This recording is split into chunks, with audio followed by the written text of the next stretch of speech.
parte del municipio de Concepción Huixla para poder desarrollar el trabajo que a continuación vamos a presentar. Es muy grato las muestras de hospitalidad, de cariño y de amistad que las personas de este municipio le demuestran a uno, pero también por un lado da melancolía ver las realidades, duras realidades que también se pueden vivir en lugares alejados de la ciudad. Muchas gracias.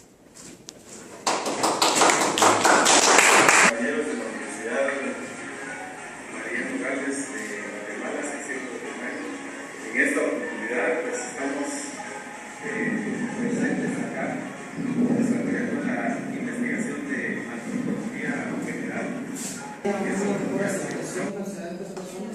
puedan desenvolver dentro de la sociedad, brindar mayor solidaridad a estas personas y también tener una igualdad de oportunidades, ¿verdad? Porque al final de todo todos somos personas y todos merecemos una oportunidad de elaborar, de participar y de desenvolvernos de una manera equitativa dentro de la sociedad. ¿Nosotros?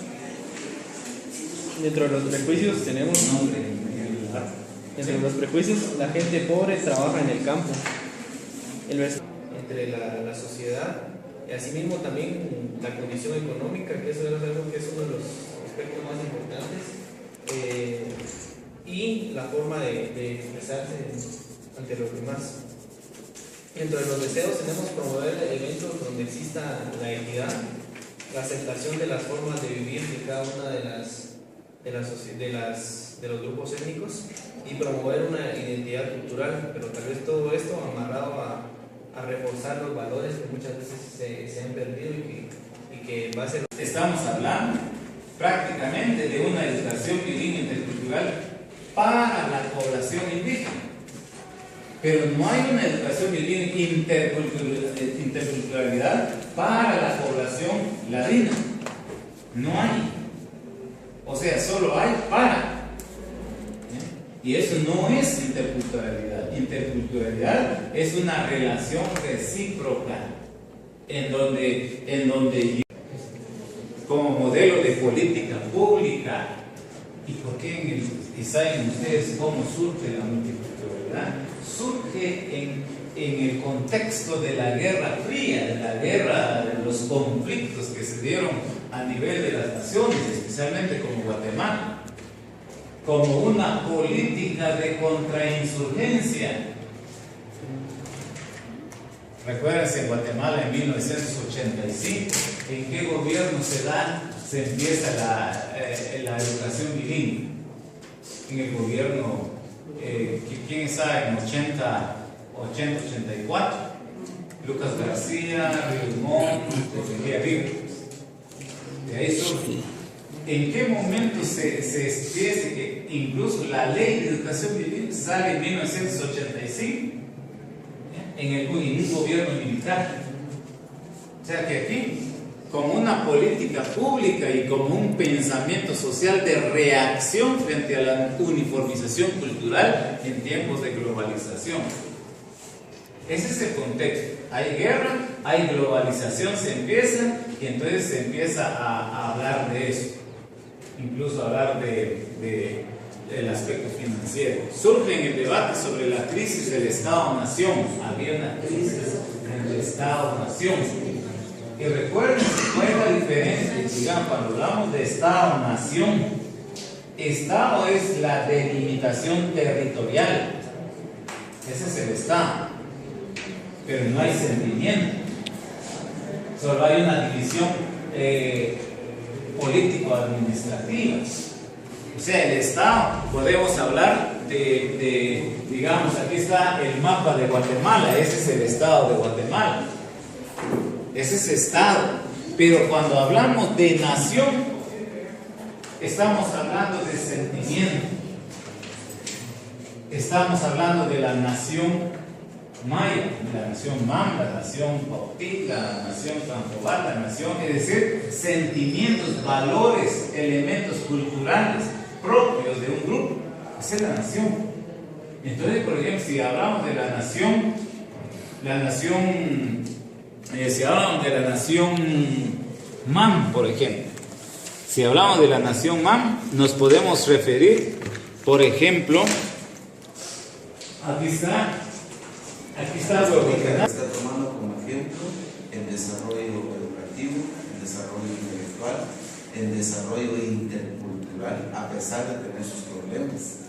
Ahora dice la presidenta de Costa Rica y dice también Obama, nos preocupa la situación del Triángulo del Norte. ¿Cuál es el Triángulo del Norte?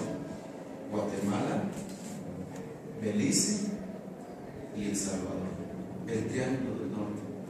Entonces Costa Rica, Panamá, Nicaragua se están preocupando ahora por la situación, por el problema que tiene el Triángulo del Norte por no reconocer la identidad y derechos de sus pueblos indígenas. Ellos, dicen, se avergüenzan en cierto modo de la interculturalidad que tiene nuestro país, pero no va a surgir mientras nuestras autoridades no inicien, no podemos decir los maestros, porque nosotros somos producto incluso del mismo sistema. Estamos muy dañados, estamos muy Hace con el dialecto, con el idioma. Eso es uno de los aspectos que me parecen importantes. Correcto. ¿Alguien más? ¿Alguien más? Bueno, yo creo que el mensaje que ustedes pudieron observar de este video es precisamente lo que concluye el compañero. Primero, en la educación bilingüe intercultural es importante tomar en cuenta los idiomas que coexisten en Guatemala o en medio. Uno. Y dos, tomar en cuenta, ver qué dice la teoría, cómo nos plantea la teoría. Entonces aquí vamos a hablar un poco del modelo de educación multicultural e intercultural. Hay varias formas, hay varios modelos de educación que se han dado a lo largo de la historia. Hay modelos asimilistas, por ejemplo. Creo que en el video ustedes pudieron escuchar de que hubo un programa que fue el programa de castellanización, pero eso respondía a la constitución política de la República de Guatemala de aquel entonces. Nacional en esa constitución era la cultura de la DIN, integrar al indígena a la cultura de la DIN, transculturalizar al indígena. Eso era el propósito. Luego entonces en 1980 surge un proyecto de educación bilingüe en donde se puso en práctica en cuatro comunidades lingüísticas del país, como fue el MAM, Quiché, Cachiqué y Quechín. En estas cuatro comunidades lingüísticas entonces se crearon 10 escuelas piloto, 40 escuelas piloto en todo el país, en donde se empezó a experimentar el modelo de educación bilingüe en aquel entonces. Posteriormente se empezó a llamar bilingüe intercultural, pero antes no se hablaba de eso. Luego, de los resultados que se obtuvo en 1985, que en 1984 terminó el proyecto de educación bilingüe con financiamiento del gobierno de Estados Unidos. Entonces se emitió la Ley General de Educación Bilingüe y entonces se crea el Programa Nacional de Educación Bilingüe. Entonces, por ahí va hasta nuestros días. Sin embargo, cada gobierno ha atendido de manera diferente la educación bilingüe. Hasta ahorita pienso yo que no está consolidada. Tuve la oportunidad de estar de cerca en algunos espacios de gobierno y me di cuenta cuando empezaron a querer ya como que mediatizar la educación bilingüe. Y lo que empezaron, y sobre todo que los mismos grupos organizados de indígenas, nadie reparó, sencillamente lo aceptaron.